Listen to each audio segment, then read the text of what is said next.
Welcome back, ladies and gentlemen. It's your time to EdUp on the EdUp Experience podcast, where we make education your business. We're doing that here in Raleigh, North Carolina at the Engage Summit for Element451. That's right, the Engage Summit. It is energetic, I would say. Engage! That was my Engage button that I meant to say. The Engage! Summit here in Raleigh, North Carolina, Element451. Shout out to Artis, who is the CEO of Element451, for bringing me here as I get to talk to amazing leaders in and around higher education. And I've got a returning guest today.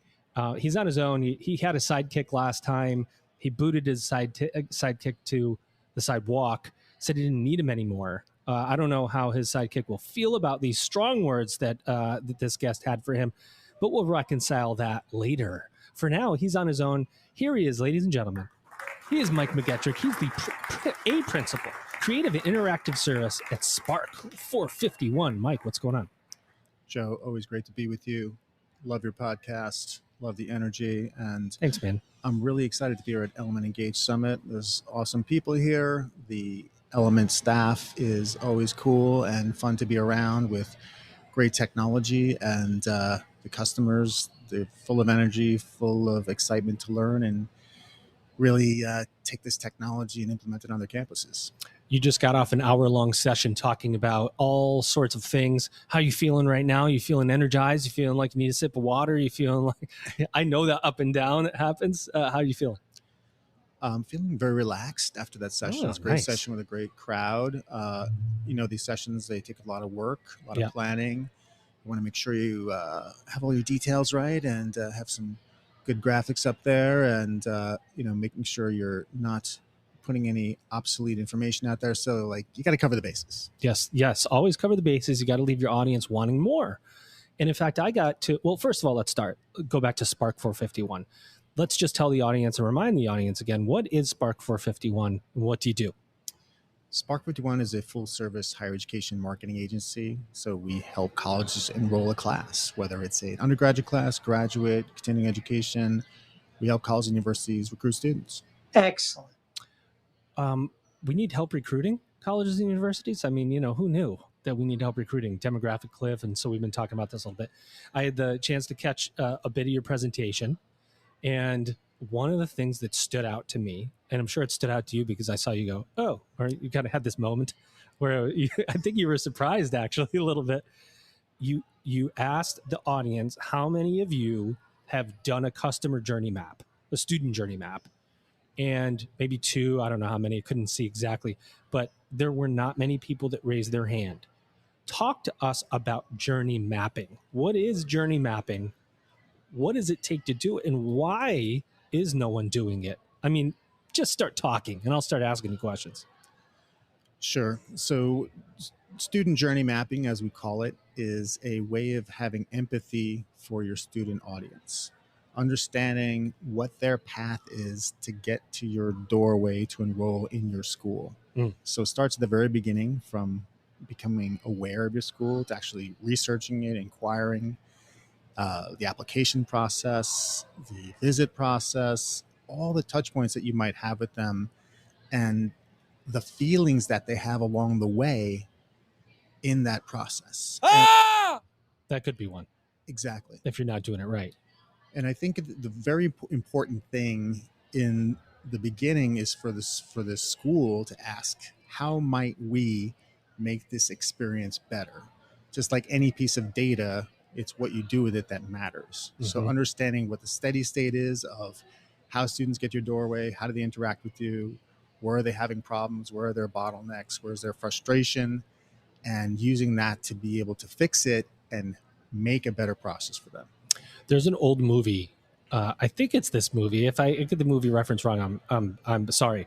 But I think it was Dude, Where's My Car? I don't know if you saw this movie. I have, yes. But they've gone up to they go up to the drive-through, and then. Is that how you start a customer journey map? And you take a student through and go, okay, they inquire if you're lucky, or we'll start even earlier than that. And then. Are you literally, how do you do it? I guess is my question, because you have a whole audience here that didn't raise their hand, which means nobody knows how to put together a student journey map. Well, it sounds like you're a pretty good expert. Yes, that and then experience at I think it was a Chinese food drive-through where what's Ashton Kutcher is ordering that food. Yes, so Nailed it. That's an exact good replica of how that interview process would occur. Yes, so we're talking to students. We're really getting their story from the very beginning. How did you first hear about this school, and then what did you do? And so then you visited the website, and then you talked to your friend about it, and you talked to your parents about it, and then you went to the website and scheduled a visit. All those interactions, every touch point you want to be able to map, and you want to have multiple students involved in that process so you're getting a little more precision, a little more fidelity along the way. And what's the artifact that comes out of this, Joe, you might be asking? I was going to ask that. That artifact is really something that kind of looks like a map. And because, a picture... Are you sure? I'm pretty sure. A picture does tell 1,000 words in this case. So some people put them out as like actual maps, and they'll have, like a Candyland board, perhaps. Exactly, like a park, and students are going through it, or an amusement park, and some of them are scary rides, like the college application itself. And some of them are the, financial aid. Yes, the kiddie ride that's easy, like going on the open house tour. So there's a lot of different formats of them, but ultimately I think what the most important thing, Joe, is that there's an emotion that occurs along the way in the student's mind, like how they're feeling in that moment along the journey. And you, as a college administrator, admissions counselor, marketer, what have you, you have an opportunity to influence that emotion and make them either feel better or feel more excited, feel more greater anticipation. You have that opportunity to influence it. Can you be good, a marketer in higher education? Are you really a good marketer if you're not putting together a student journey map? Is it possible to be an effective marketer or be an effective marketing arm for your institution without that student journey map, or are they mutually exclusive? How do you think about that as a expert offering marketing services to colleges and universities? So you may be familiar with Maslow's hierarchy of needs. I am a little familiar. You got food and shelter at the bottom, and you've got family and community, and then self-actualization. Bullseye. So I figure, it's kind of high up on the food chain, if you will, to do a student journey map. You have to be fairly sophisticated in thinking about, you got to cover a lot of colleges are struggling to cover the bases, right? Yeah. To actually just respond to students, to get a website up, to get an event together. They're understaffed, they're overworked, they're overstressed. So this might be the last thing on their mind. Give me a break. However, it maybe should be the first thing on their mind in order to actually be able to do those other things effectively. So I would encourage you, no matter how stressed you are, no matter like strapped for time you are, take it back a notch and put that student journey map together, and you'll find it pays rewards down the road for those other things you actually have to do and that are urgent. It'll actually make those things better. It'll make you better prepared for delivering a great experience rather than just struggling to get it done. When you asked that question to the audience, there must have been 75 people in the 100 people in there. I don't know how many. And you only had a couple of hands raised. I wasn't sure if you were surprised, Outrageous, or if you expected that. Tell me what went through your mind immediately.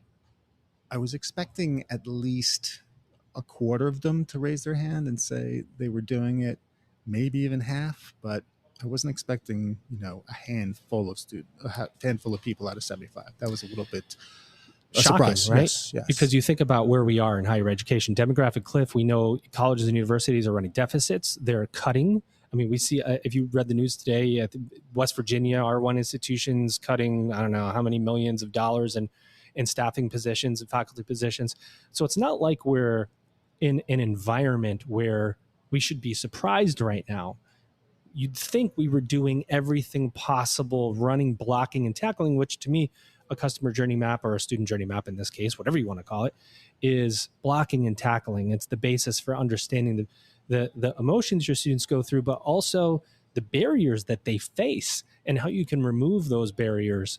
If we can't get that specific with our marketing, we aren't really marketing, are we? Are we hoping? A little bit more hoping than marketing?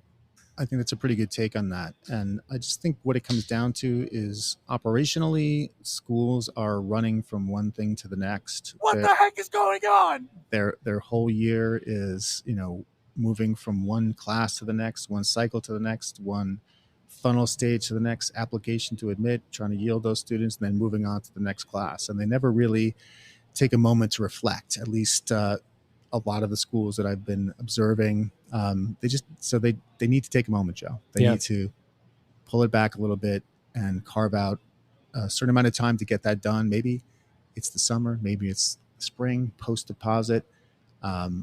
We know they're doing lots of things all the time, but they've got to pull back and make that a priority. Another thing that you talked about in your presentation, you talked about lead capture, which the immediacy of lead capture is important, right? I'm an admissions person. I have goals to hit, whatever those goals might be. My institution has enrollment goals. I need leads to enroll students. I need those leads now. I need those leads next term or whatever kind of terms, academic calendar you're running. I need those leads next year or 6 months from now, a year from now. I need them 2 years from now. And I need them all. I need them all at the time that I need them. So there's a difference between cultivation and capture marketing. And that's where a journey map, I think, can help you. Getting back to the kind of rolling full circle on this is I need the leads I can capture now for the students that can start now. But if I don't start thinking about the intake on the other end, a year from now, I'm not going to have the leads that I need to hit my goals.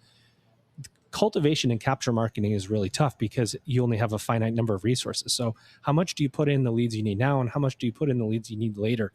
When you work with schools, how do you balance? How do you strike that balance between the now or later? It's a candy, right? Isn't it candy? Now or later, it's a taffy.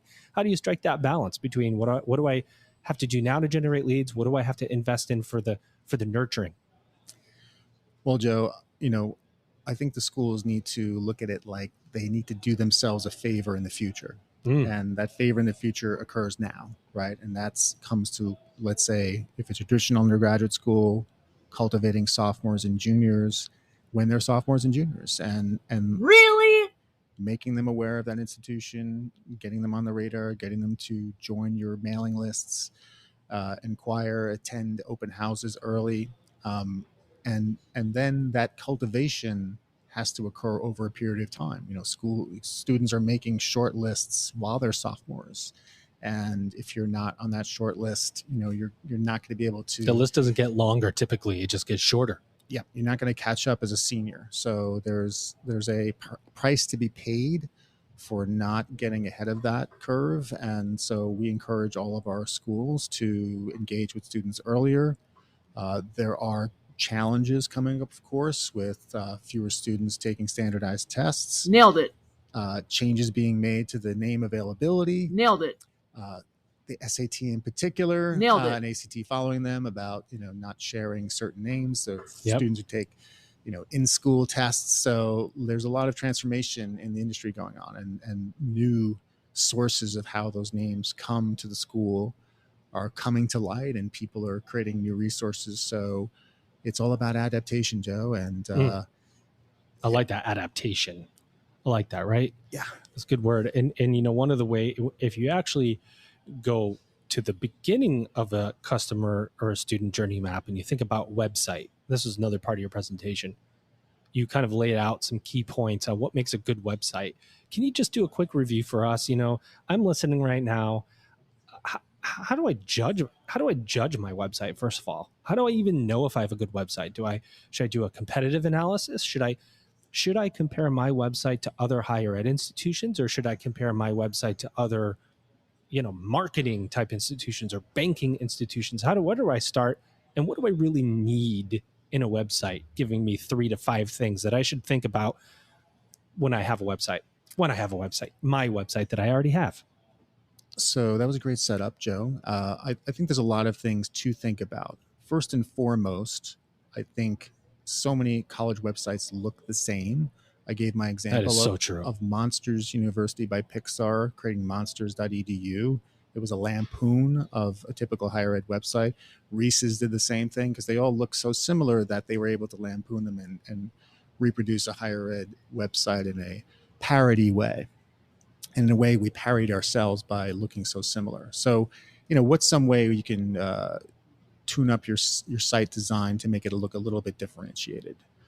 Number two, I think it's a storytelling device. The website needs to tell a story quickly. It needs to tell the student and family, how are you unique? Explain that to me. University of Iowa, for example, comes right out with saying, we're the writing university. Think about that, a comprehensive university that has every major in the world, has on their website, we're the writing university. And that's a strength that they're leaning on. So what strength can you lean on to lead with? Another great thing I'll say is that it kind of needs to be like a Michael Mann film, right? That establishing shot, LA, establish where you are. What part of this great country do you call home and do you own? And should students know, like to say, we're here. This is our location. This is what we look like. This website is going to tell you a story about this institution. And just some other quick things. Mobile experience, really important. 65% of students are surfing university websites on a mobile device. Content needs to be short, needs to be clear, needs to be well written at approximately an 8th grade level to help people get through really quickly. And finally, some people, and I would say some people in academy go, but wait, we're higher education. Damn it! Oh wait, can I say that? Can I say? I think I have to put the explicit note on this now. But we're higher education, damn it, and we need to write academically on our website. We need students to see the depth and rigor of our explanations. And no, your student needs to read like 3 words and understand exactly what the heck you're trying to say. So you say 8th grade level, and academy always goes, no, that's dumbing our message down. No, actually, it's making it possible for your student to understand it. That is a really interesting dichotomy we have in higher ed, isn't it? It really is. And it's just about having not dumb language, but simple language that's clear and allows people to follow instructions and understand what you're trying to say. Another important point I want to make, Joe, is that telling students what is the next thing they have to do. When you go to a page, what's the next action you want me to take? Where should I go to next? Don't give me a dead end. Let me flow to something else. Give me an experience that flows, that allows you to convey that story.